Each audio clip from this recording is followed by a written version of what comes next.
हे students, बच्चों हम अपना एक्सट्रैक्ट 1 एक्सट्रैक्ट 2 कर चुके हैं। अब हमें एक्सट्रैक्ट 3 करना है, एक्सट्रैक्ट पार्ट सी।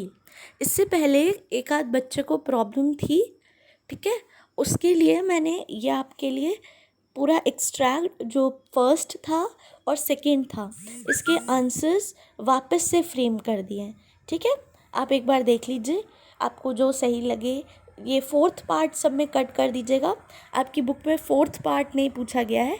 फर्स्ट कोई भी आंसर का first part, second part and third part आपको देखना है, ठीक है। क्लियर है? फिर से सुनिए, फर्स्ट पार्ट, सेकेंड पार्ट और थर्ड पार्ट ही देखना है, 4th पार्ट नहीं देखना है, ठीक है।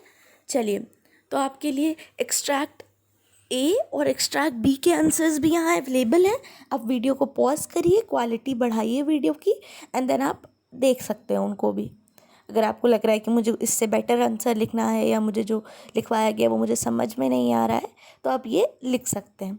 चलिए, next C part, C extract देखेंगे हम।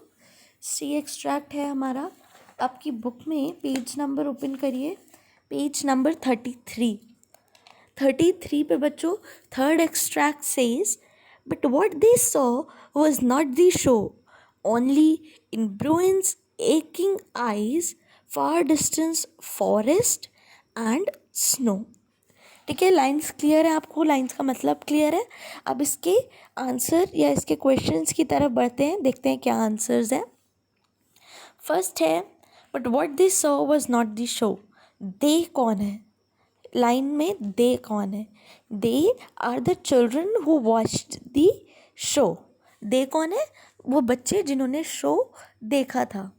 नेक्स्ट है, why has the poet describe the Bruin's eyes as aching.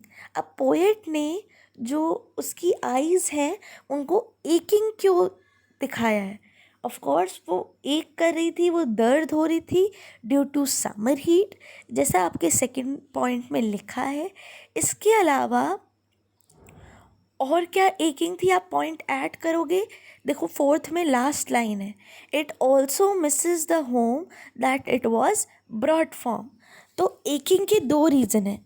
उसकी आँखों में दर्द था, दर्द के 2 रीज़न हैं। पहला तो जो यहाँ पे आंसर दिया है सी का सेकंड पार्ट देखो, the Bruin's eyes were aching due to summer heat. Summer heat की वजह से उसकी आँखें दर्द हो रही थी।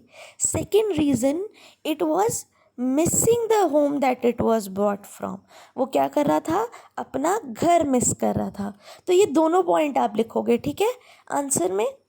नेक्स्ट है, what does the poet imply from far distance forest and snow.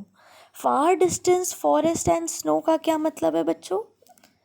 By using the words far distance, forest and snow, the poet is referring to the bear's natural habitat or place where it belongs। far distance मतलब बहुत दूर का, and जगह कौन सी? Natural habitat, जहाँ beer naturally पाया जाता है या जहाँ का वो है, उस जगह को पोएट ने क्या बोला है? फार डिस्टेंस, फॉरेस्ट एंड स्नो बोला है। ठीक है बच्चों, चलिए इतनी चीज़ें क्लियर है। अब क्वेश्चन आंसर की तरफ बढ़ेंगे। पहला आंसर आज देखेंगे, page number 33, answer the following questions within 30 to 40 words. इसमें आप ए पार्ट देखोगे, what are the things that keeper was carrying, what do you think he use them for. क्या क्या चीज़ें थी जो कीपर ने कैरी की थी एंड वो उसका क्या काम करता था?